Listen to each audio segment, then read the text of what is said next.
So good morning, everyone. I don't know if you noticed, it was raining. It was so delightful after we've had so much humidity to have some wonderful rain. It feels very fresh now.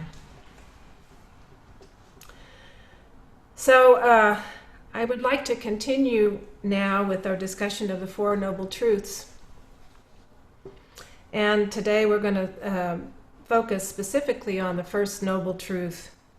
That is the noble truth of dukkha, or what is commonly translated as suffering. But as Peg discussed the other day, Gil Fronsdal's suggestion that painful or painfulness are translations that perhaps are a little better. So this is the first noble truth of painfulness. So some of the references that I used for this talk are Gil Fronsdale's talks on the Four Noble Truths. He's had 5 talks on dukkha, on the audio Dharma. And then in the Buddha's Words, it's edited by Bhikkhu Bodhi, and Reflections on Silver River, Ken MacLeod, Tokme Songpo's 37 Practices of a Bodhisattva. So in this talk this morning, I'd like to look at 3, I'll say, aspects of working with our suffering or painfulness as presented by Gil Fronsdale in his talks. So this study is particularly of interest to me as it corresponds to a meditation that I've been doing quite a bit of work with recently, which in the practice period, which is the Anapanasati. And so anyway, we'll look at that in a little bit, as there's a lot of commonalities in that, and working with moment-to-moment experience and the contemplation of the Four Noble Truths, and also the contemplation of impermanence, cessation, or dispassion, cessation, and the path to cessation. So in understanding pain or painfulness, Peg mentioned yesterday that each noble truth has a task associated with it. And the particular task of the first noble truth of dukkha is understanding suffering fully and deeply. So many people regard suffering as something they want to escape from, they want to get rid of it, and do anything rather than face it head on.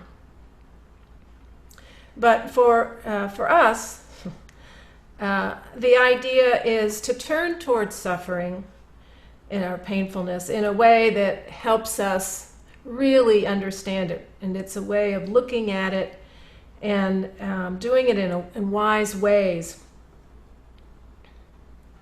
in dealing with our suffering from a place of ease, peace, and equanimity. So that it's possible to get close to it and actually look at it and understand it and know it. So part of this understanding of our suffering is learning where the suffering and painfulness comes from, what it's made up of, what are its consequences in psychology. And basically it means learning how to be with our sorrow, our grief, our anguish, in this way of an equanimity. So we don't add anything else on. We're not reacting to it, or we're not attacking it or ourselves, or becoming angry or collapsing in despair. So it means sitting up and looking it right in the eye and say, I see you. So it isn't a task that's easy, but it's our task as practitioners, and we can slowly build a practice that increases our capacity for being grounded and rooted in ourselves, and to find our balance and find a place to breathe quietly and relax and honestly look at it. So it's not about increasing our suffering, but rather being able to look at it without all the reactivity. So how might we do this? Well, one thing that we can look at or we can use to do this task, and do it without turning away or shutting down or pretending it's different from what it really is, or creating some sort of romantic view of reality that doesn't recognize the severity, seriousness, or the scale of human suffering. So the way that we do that, because it's a lot of focusing, may seem like a lot of focusing on suffering, and it you might think it might lead to, despair or discouragement. So in order to have some balance, we can use happiness, or not just the happiness that's, I finally got this thing, I'm happy about it, but it's more a deep sense of joy. And the Buddha emphasized this kind of happiness. He emphasized doing things that cultivate happiness, gladness, and joy, and other forms of well-being, which enable us to really be with the suffering and look at it deeply, such that joy can be the container or the foundation from which we can go deep to feel that core central suffering of our lives, which doesn't come and go, and that we can do this from a place of well-being coupled with this stability and groundedness. So again, this isn't easy, but the teachings clearly say that there is suffering, and there is also happiness. And this is the path that is well known and that people have been doing for a very long time, since the time of the Buddha. And it is the same suffering as in the time of the Buddha. The Buddha was able to find a happy and peaceful way to live that could coexist with the suffering world. And he wasn't burdened by the suffering, but was realistic about it. He didn't take responsibility for it, but was responsive to it and addressed it. And although the scale of suffering might be greater now, just because of the sheer numbers of people, it's the same suffering of human suffering. So this combination of joy and compassion that we want to do this work with, a classic example of it is the Dalai Lama. And if you've ever seen the Dalai Lama, you can see how in one moment he's full of compassion. He's listening to people who may be describing horrific moments in their lives, and you may see tears in his eyes even when he listens fully to their tales, and yet moments later, when he leaves there and rejoins friends or students and he's talking with them, you see that he's just as fully involved, or just as fully engaged in laughing and being playful, because he's a pretty playful guy, it seems like. And so this is a wonderful example of this kind of balance of being fully there with the suffering and also being present with the joy, as context shift, of course. And the wonderful thing about the Dalai Lama is that his happiness is not only a foundation for understanding suffering, but apart from that, it's incredibly infectious for anybody who witnesses it. And that in itself is a tremendous gift.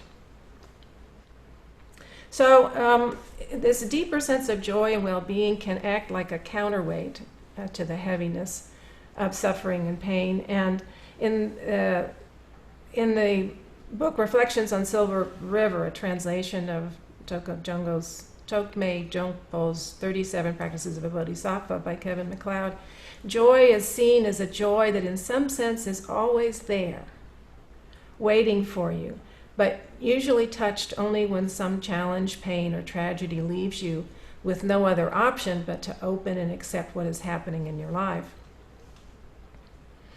So there are some people who do not have access to joy and happiness because they have difficult lives, very difficult lives, and challenging life circumstances, and that their fear and pain overwhelm them.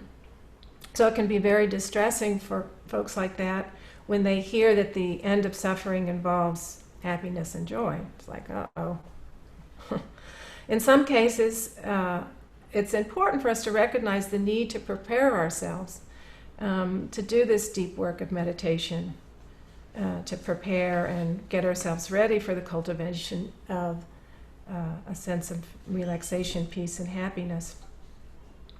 So to get there, we develop a simple grounding of care and tenderness for ourselves. And we consider what our challenges are and figure out a gentle, kind way to be present and learn to be there. And it's not a question of diving into this and addressing our suffering immediately if we don't have a solid foundation. So we can begin on the edges of it, on the edges of painfulness and suffering, and assess what we need to support ourselves in the creation of a foundation for addressing it at the right time.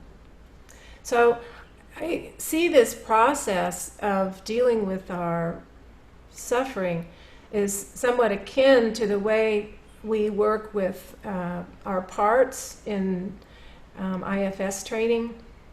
The same way of going very slowly and coming from self, capital S, compassionately with great care and patience. It's a similar sort of process in that way. So the Buddha clearly states that there are 4 things that lead to the welfare and happiness of a family man in this very life. What 4? The accomplishment of persistent effort, accomplishment of protection, good friendship, and balanced living. And then there are 4 other things that lead to a family man's welfare and happiness in the future. What 4? Accomplishment in faith, moral discipline, generosity, and wisdom. So in this, it's just in this formation for being able to work with looking at our suffering and really being with it. This is all part of the Buddhist life of being ethical and working with the precepts, for example, in obvious and subtle ways of our speech, for example, and working with the with generosity, and working with generosity in small ways, perhaps, just to start, which can make such a big difference in our behavior, and we can become confident that we're ethical and can feel a kind of joy about that, that at least our behavior is okay, even if inside we may still have a lot of difficulty. And then we can cultivate this joy by finding it in the particular activity that one is doing at this moment, instead of being wrapped up in the idea of it has to be different. And we can cultivate a realistic kind of contentment, and in so doing, lay the foundation of well-being.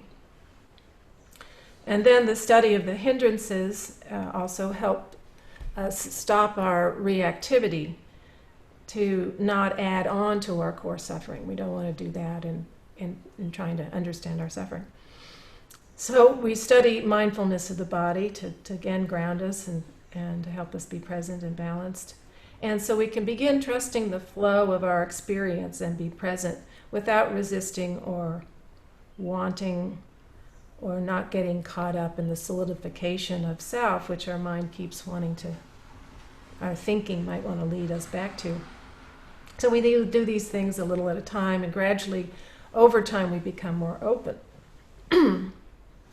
There's a book, The Miracle of Mindfulness by Thich Nhat Hanh, and in this book, there's a short little reading that I think is so lovely about washing the dishes. It's a very common one. It's where it talks about mindfulness when doing mundane chores, as washing the dishes, and he talks about paying attention to the physical sensations that are arising during the activity.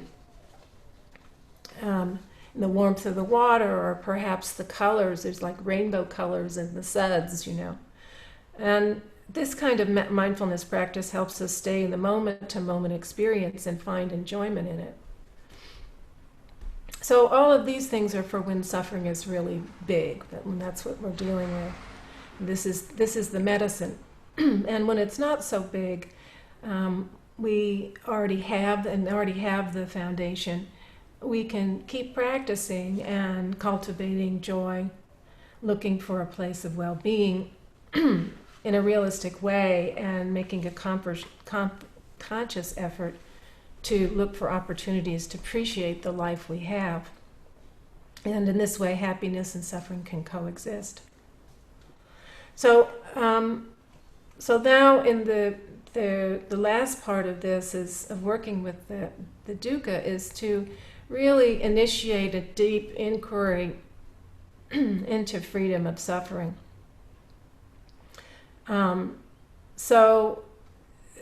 Again, a lot of people use the fight, flight, or freeze sort of mechanism for in terms of suffering, and those are a little bit unhealthy, but we do have healthy ways of doing it, and the first one is using the compassion, as I said before, and to approach and help and support and alleviate suffering wherever we can. There's another way, and this is Gil Fronsdale mentions, it's called samvega, which is a Buddhist term indicating a sense of shock or dismay or spiritual urgency to reach liberation and escape the samsara, the suffering of samsara, and this, like the shock of a sudden death, that kind of situation. And instead of running away, we turn back towards ourselves to get to the bottom of our suffering, to really look directly at it, become free of it. And the third way is just, instead of being in paralysis, frozen, we can get still and quiet and gaze on everything in a kindly gaze and with care. So it's like with loving kindness and compassion. So I had been working with this, with some of this moment-to-moment experience with Anapanasati and some other work, and I'm sure you all have probably experienced this too, about how phenomena, if we're really looking closely in meditation at the moment-to-moment experience, we see that what we thought was something solid or something permanent in terms of our suffering, that in actuality we can watch it change. And this is, the Buddha said, everything is impermanent. Gil Fronsdal uses the word, or prefers the word, inconstant as a translation. How things come and go. They don't necessarily disappear, or we don't know. But in any case, that things disappear or change, and so consequently our experience of them change.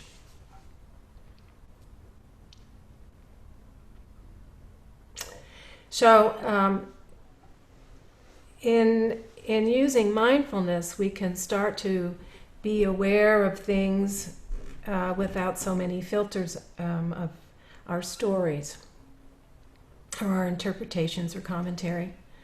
And we can see through some of the generalized concepts by which we see things. And of course, mindfulness will take us into the present moment, but more than that, to the direct experience of the present moment. And the direct experience is much more immediate without being filtered, as I said before, and without our adding things on top of it. So when we see our sorrow, or our pain, our grief, our anguish, we can just, again, this is in meditation, allow it to be there without doing anything, but gazing on it deeply and seeing the moment-to-moment experiencing of it, being aware of that and watching it unfold and flow and move, and watch its inconstancy. It's rising, it's passing, shifting, and changing all the time. And what holds things into some idea that it is permanent and fixed is not immediacy of experience. That isn't the experience, but rather the way the mind interprets it and the way the mind holds on to it or reacts to it. So by calming and settling the mind from its reactive mode, we start being in the flow or stream of experience in a deeper way.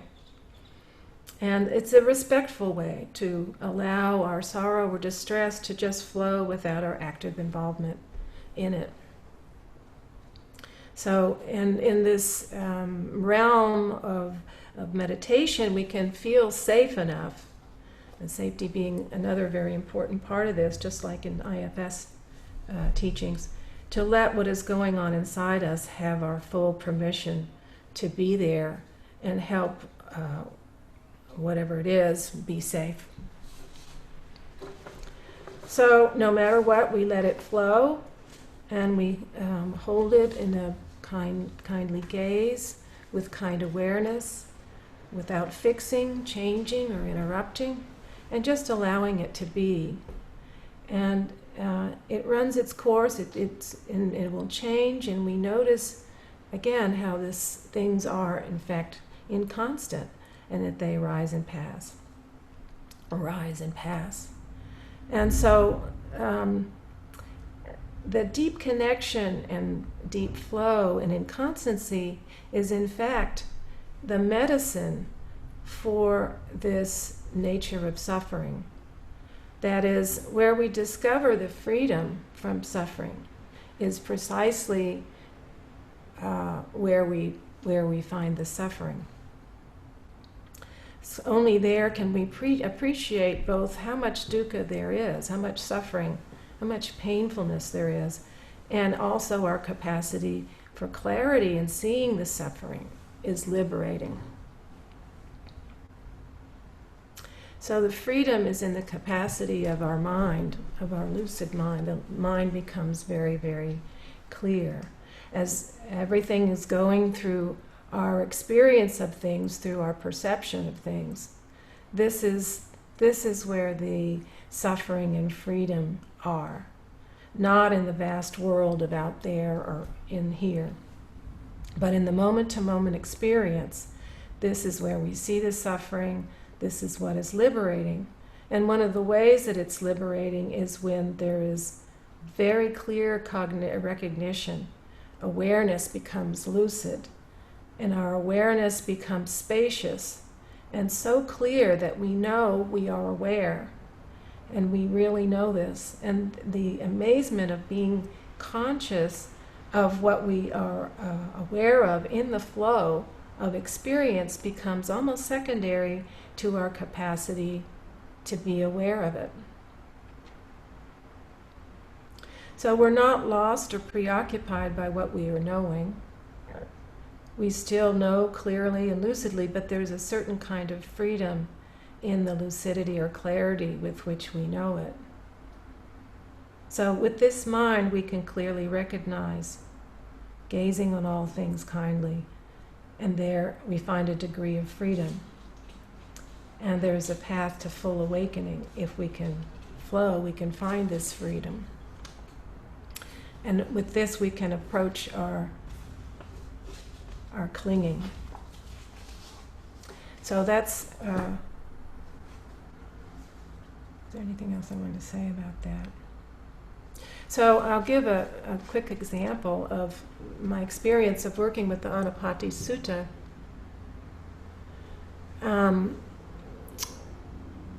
It's a 16-step meditation, and the first one is dealing with the body. It's breathing long, breathing short, and then paying attention to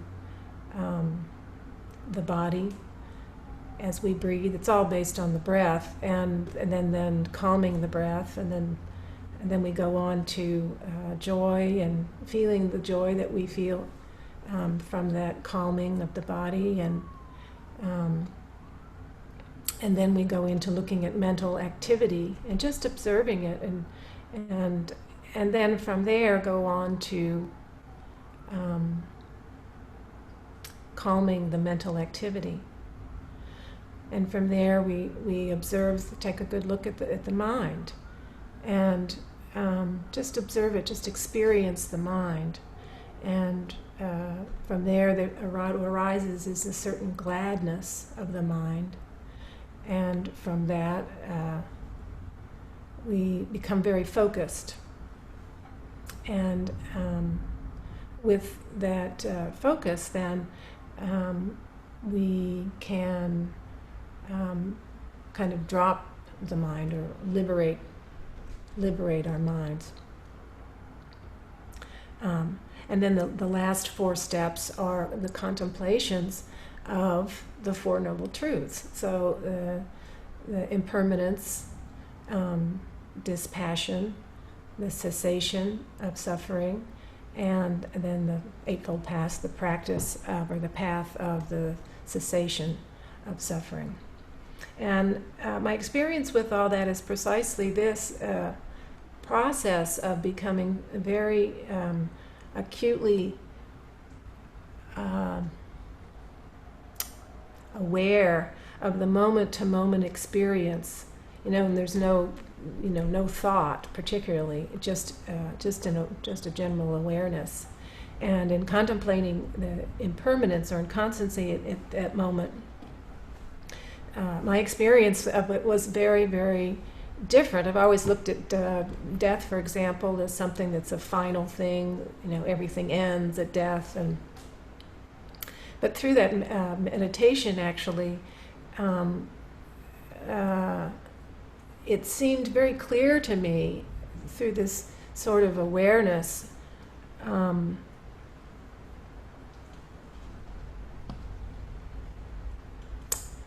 that it is all coming and going, and we are all coming and going. Everything is all coming and going, and all of a sudden, there is a certain realization, if you want to call it that, or an insight of, when you think of cosmology, the Carl Sagan and the Big Bang Theory, and how a birthless birth of this big explosion, and then the world being created from that, but that there's this big separation, where things exploded out, that in fact things are still moving out. So it's not like there was some sort of finality. There's never sort of any finality, but rather a constant transition. So I don't know. For me, that was a very hopeful sort of thought. This is what came over me anyway. Wait, time to cut. But this impermanence or inconstancy is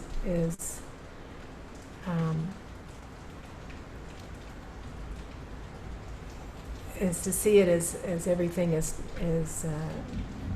transitioning into something new, and it's this really lovely process.